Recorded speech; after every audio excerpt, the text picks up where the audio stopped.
Hello and a warm welcome to this short video on octaves, how to prepare, develop and maintain them. I'm discussing some techniques I've learned over the years, been taught over the years, and I'm going to use a scale to demonstrate them because scales are a great developmental tool and you can be creative with them once the patterns and the basics are in place. I was very relieved when my teacher told me that Jascha Heifetz supposedly said, "Don't play your octaves too well in tune or the public won't realise how difficult they are." Well, this advice does have a serious point because it's often necessary to focus on ease and fluency, even at the expense of intonation when assimilating these techniques. Then your body and your mind can be more free and comfortable, and the intonation will therefore become more comfortable. So I like to keep a sense of proportion by bearing in mind that scales will never be perfect. They are always a means to an end, that of playing music. Having said that, the octave is of course a perfect interval, and it's very obvious when there's a discrepancy of intonation between the lower and the upper pitch. You get fuzziness or beats when the harmonics come together, or just simply unwanted dissonances. So let's start with just the first finger,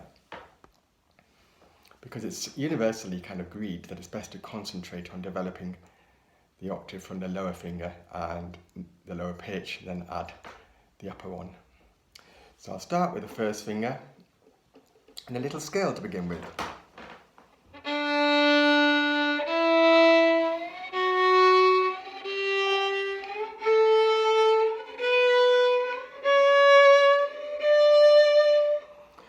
Release the first finger to glide.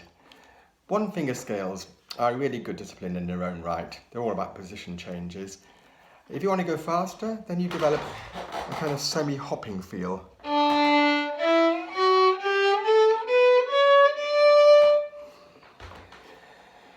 Now we're going to go back and tune the first finger to a perfect fourth.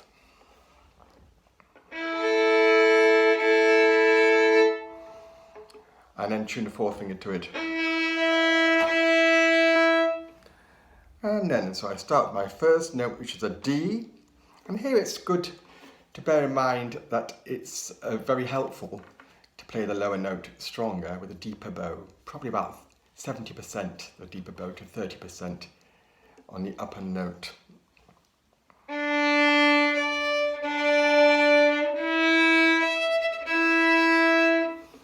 And now we're ready to ascend. I mentioned position changes with one finger scales because octaves are incredibly useful because they're also the framework for a position. You can test this out by using fifths.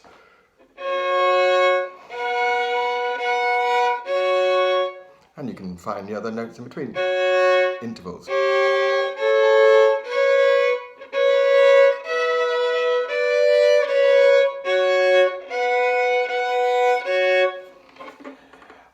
And maybe my next point is the most fundamental, and that is that hand shape is vital for consistency of intonation.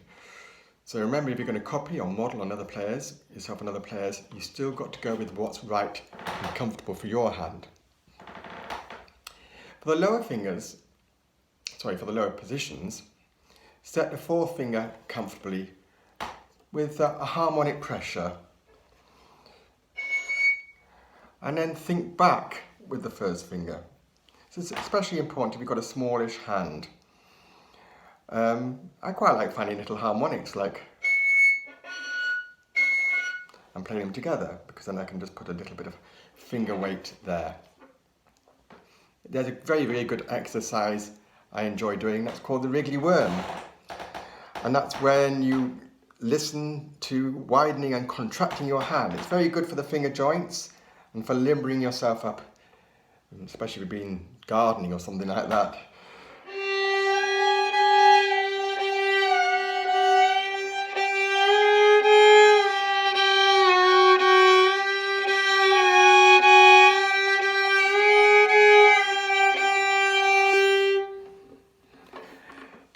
Now, going back to our scale, we had the rhythm of the first two notes, the bow weight distribution, and maybe abbreviate the rhythm.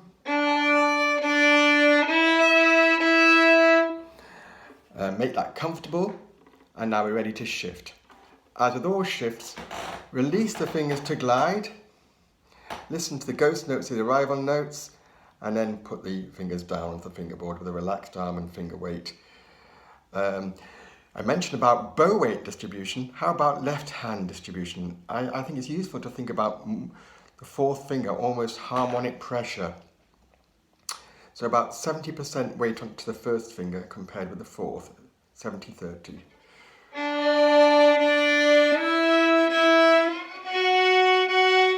Listen, glide.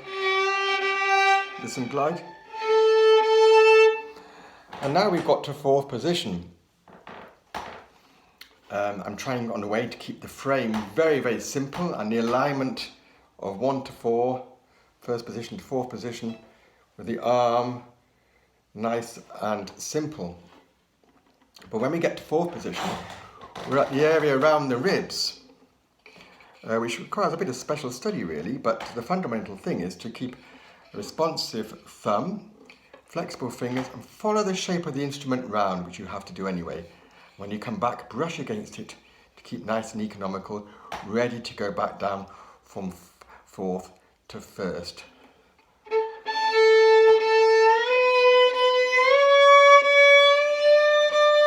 Keep the shape of the ribs. Then we're ready to come down. When you're in the very highest positions, you may fancy using 1-3. Often people do that. Now, as I mentioned, intervals become smaller as you ascend, and vice versa, wider as you descend. But it's too complex to try and just think of adjusting both fingers, and in any case we want to keep the fourth finger nicely comfortable. So feel that the first finger is making the frame smaller as you go up, so it's leading forward and in, and the opposite on the way down.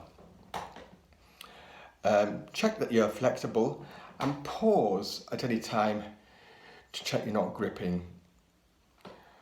You can occasionally lift your hands and just see the shape you've got and maintain it and put them back where they came from. Shape, look, put back.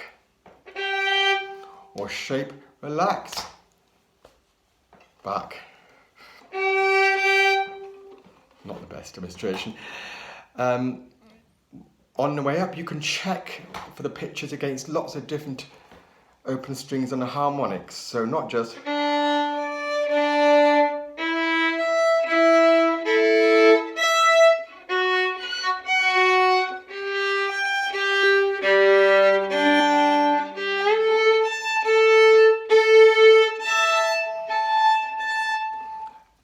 try and find as many permutations that you can. So in general though, don't spend too prolonged a period of time on this one activity or any one activity when practicing. Do it in small doses over a longer period of time so as to rest your mind and your body. Once you've done your scales, you can move on to broken thirds.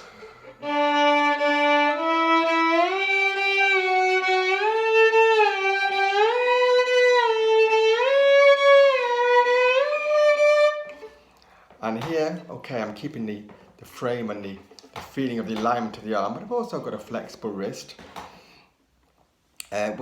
String crossings, have a look at string crossings and shifts between pairs of strings. It works the same way as in thirds and sixths. Use a ghost note of the string in common. Disguise the shift and take advantage of any open strings. Here I can use the open A, pivot on it with the bow, so as to keep a horizontal feel with the bow so the public don't notice as much when we change those strings. You can use vibrato, in which case I find vibrating the lower finger usually enough.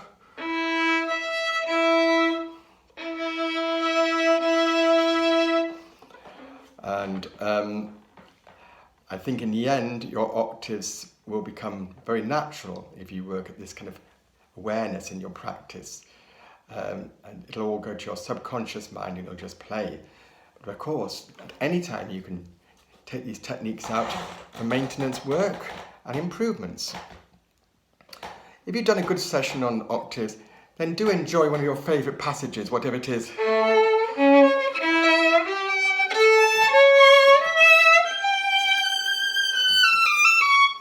Whatever it is, just enjoy the fruits of your labour. And now I'm off to rest my brain and my mind.